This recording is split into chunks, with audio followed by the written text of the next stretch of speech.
Fala, fandom! Contador de histórias aqui para finalmente entregar a terceira parte dessa nossa teoria sobre os 3 Goldstein. Se você ainda não viu os outros 2 vídeos, eu vou deixar os links aqui na descrição para que você possa assistir a parte 1 e a parte 2, que falam da Tina e da Queenie.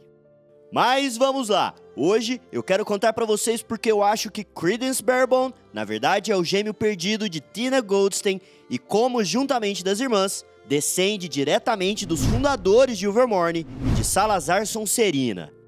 Eu vou separar esse vídeo nas seguintes partes. Primeiro, eu vou explicar a etimologia dos vários nomes dados a Creedence ao longo dos filmes e como eles nos dão dicas sobre a sua verdadeira identidade. Depois, eu vou explicar as várias similaridades entre a sua história e a história de Ilvermorny. E aí sim, eu vou contar o resumo do que eu acho que aconteceu e o que vai acontecer nesse próximo filme da franquia. Então, bora pro vídeo!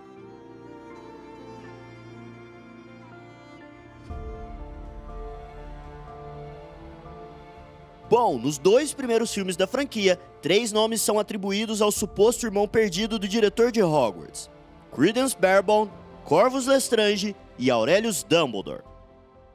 Começando pelo nome No-Maj, Creedence é um nome de origem inglesa que tem como seu significado acreditar em ou aceitação, o que é muito sugestivo. Primeiro, ele precisa acreditar que a sua magia é errada e tem que ser reprimida, e depois, Creedence precisa acreditar nas palavras de Grindelwald a respeito de sua liberação mágica, sendo que, por fim, tentam lhe convencer sobre ser Corvus Lestrange e também Aurelius Dumbledore. Em resumo, desde o primeiro momento a todo tempo, as pessoas estão tentando fazê-lo aceitar ou acreditar em algo e, para variar, isso não é apenas uma coincidência. Já o sobrenome Barebone, que também é de origem inglesa, remete a uma pessoa magra com os ossos expostos, o que Creedence não é exata... Peraí. Ok, Creedence não é o mais magro dos bruxos, mas tem um detalhe aqui que me chama a atenção. O sobrenome dado a ele na primeira instância da nova franquia tem o mesmo significado que o sobrenome Gaunt, uma palavra inglesa muito utilizada para denominar alguém que é magro e de ossos expostos. E se vocês lembram bem, a minha teoria é de que Creedence, Tina e Queenie são todos descendentes de Rhyonak Gaunt, herdeira de Salazar Sonserina e fundadora de Ilvermorny. Mais uma coincidência estranha, mas eu falarei mais disso depois, porque agora falaremos de Corvus Lestrange. Certo, o nome Corvus obviamente significa corvo em inglês e tem como seu diminutivo Corvinus, nome encontrado na família Gaunt. Pois é, Corvinus Gaunt é o responsável por esconder a entrada da câmara secreta no banheiro feminino que vimos no segundo filme da franquia Harry Potter. Obviamente, Lestrange é francês para estranho, mas eu acredito que a relação aqui é exclusivamente a respeito de quão antigas as duas famílias são. O mais importante aqui é ressaltar essa ligação dupla de Creedence com os herdeiros de Ilvermorny, que ainda vou falar sobre, porque por enquanto vamos falar do nome Aurelius Dumbledore. Como vocês sabem, os Dumbledore nomearam seus 3 filhos conhecidos com nomes que se iniciam pela letra A: Albus, Aberforth e Ariana. E, portanto, Aurelius está em completa conexão com a etimologia, certo? Mas Aurelius também é um nome que significa o dourado. E se você viu os 2 vídeos anteriores dessa teoria, sabe aonde eu vou chegar com isso. Aurelius, Corvus, Corvinus, Barebone, Gaunt, Creedence, Goldstein. O dourado é obviamente uma alusão ao seu verdadeiro sobrenome, que significa pedra de ouro ou pedra dourada. Pense bem, Albus, Aberforth e Ariana não são nomes ligados a pedras, e assim sendo, Creedence ou Aurelius poderia ter sido chamado de Augusto Dumbledore, Arthur Dumbledore, Adriano Dumbledore, Arcadius, Artemius, Alceu ou qualquer outra coisa. Mas não, o nome escolhido por J.K. Rowling para o novo irmão de Dumbledore significa o dourado, assim como o nome das Goldstein. E claro, vamos falar agora de Ilvermorny, porque dourado é uma cor recorrente na escola.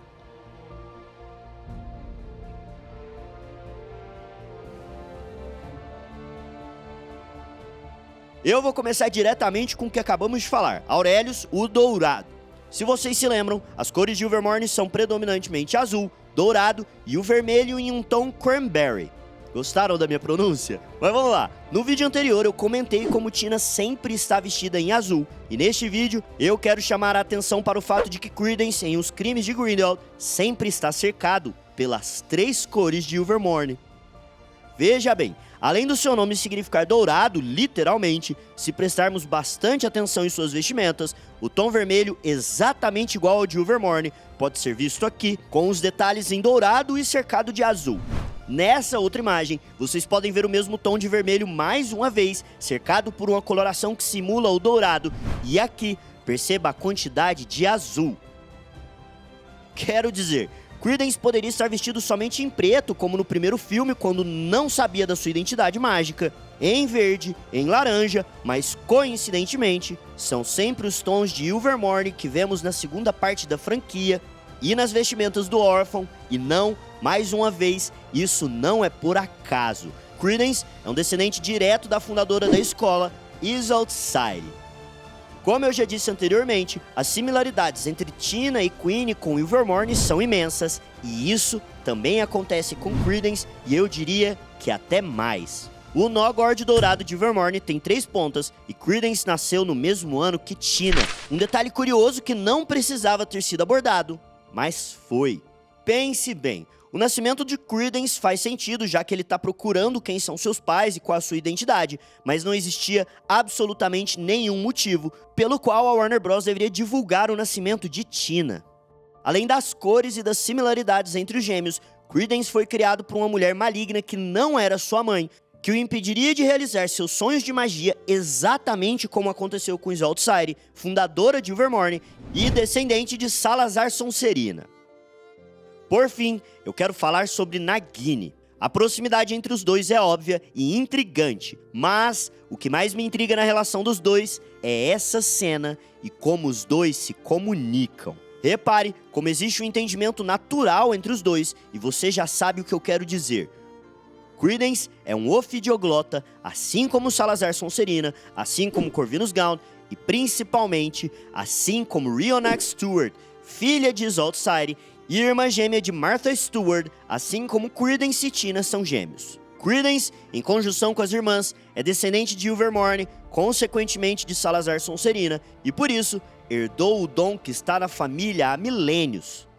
Por fim, eu quero falar mais uma vez de Gormleth, a Rainha Azul, que eu não comentei ainda, mas podia se transformar em um corvo, animal que nomeou Corvus Lestrange e Corvinus Gaunt. São tantas similaridades entre os 3 personagens de Animais Fantásticos e a história de Ilvermorny que eu já nem sei mais. Mas, agora vamos falar dos 3 Goldstein.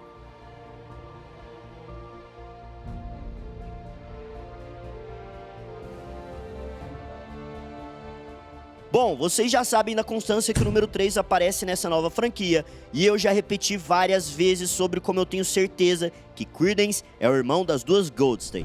Os sinais estão para todos os lados. No primeiro filme, Credence tem 2 irmãs adotivas, Modesty e Charity, que são levemente parecidas com Tina e Queenie, um foreshadowing sobre a sua verdadeira identidade. Além disso, tem a questão do ano de nascimento e o fato de que Credence, assim como as 2, perdeu ambos os pais. Nós passamos o primeiro filme inteiro acreditando que Grindelwald sabe a identidade de Credence, mas isso não é verdade. Em Animais Fantásticos e Onde Habitam, Grindelwald não sabia se era Credence ou sua irmã mais nova, a criança que ele procurava. E no segundo filme, também não sabe que Credence é o bebê trocado. Esse conhecimento só lhe será revelado quando Keeney ou ele próprio conquistarem a confiança de Credence. Isso significa que Credence definitivamente não é um Dumbledore. Até mesmo a varinha que Grindelwald lhe oferece é muito parecida com a de Tina visualmente. E mais, se varinhas são objetos tão difíceis de escolher, como Grindelwald sabia qual dar a ele? Bom, se lembrarmos no primeiro filme, Grindelwald, na pele de Percival Graves, confisca a varinha de Tina, portanto, sabe exatamente o que um gêmeo da bruxa precisaria portar. Eu sei que isso cria alguns furos, mas repare como constantemente Credence está ligado a Tina. E mais, eu comentei sobre as visões que Tina teve na Cela da Morte em Nova York e como ela via Credence entre seus irmãos, e isso é recíproco. Como podemos ver, Credence tem sonhos com Tina e a voz da ex-Author o acalma inexplicavelmente. E mais! A saga de Animais Fantásticos tem alguns paralelos com a obra de um senhor britânico conhecido como Shakespeare. Exatamente, isso é quão longe eu fui para provar essa teoria. Existe uma peça do autor chamada A 12ª Noite, também conhecida como o Dia dos Três Reis, celebrado entre os dias 5 e 6 de janeiro, e como eu disse no vídeo anterior, é o dia de nascimento de Queen. Queen, realeza, três reis, vejamos. Bom, eu posso estar ficando maluco, mas vamos ver a sinopse da peça. A história acompanha Viola, uma garota que após um naufrágio é separada de seu irmão gêmeo. Eu não preciso dizer mais nada, né? Tina está perseguindo Credence por ser a única pessoa em toda a franquia que sabe a sua verdadeira identidade e não é Aurelius Dumbledore. Não, eu acredito que seu verdadeiro nome seja Anthony Goldstein, descendente de Antioch Peverell, Salazar Sonserina, Corvinus Gaunt, Isolde Side, Rionac e Martha Stewart, antepassado do Anthony Goldstein que vimos em Hogwarts e o verdadeiro responsável pela derrota de Grindelwald. Tina e Tony Goldstein, gêmeos e irmãos de Queen, e os três juntos, assim como Chadwick, Webster e Isolde, irão derrotar o inimigo. E você deve estar se perguntando por que é então que jamais ouvimos falar dos três derrotando Grindelwald. Bom, é simples. A profecia de Tycho Dodonos diz o seguinte: um filho cruelmente banido, desespero da filha, retorne grande vingador com asas da água.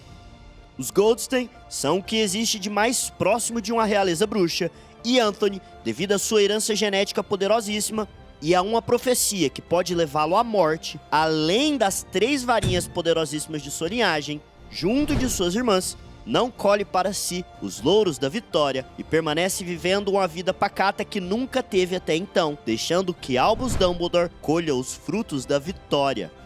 Vale lembrar que ninguém sabe exatamente como Dumbledore venceu Grindelwald e que até onde sabemos, o pacto de sangue é irreversível. Eu acredito que o que vamos descobrir é que Dumbledore não derrotou Grindelwald, mas levou a fama. Deixa aí o seu like se você gostou dessa teoria, divulga pros amigos, manda no WhatsApp, posta no grupo da família, manda pra alguém que você sabe que gosta de Harry Potter, que isso vai me ajudar muito.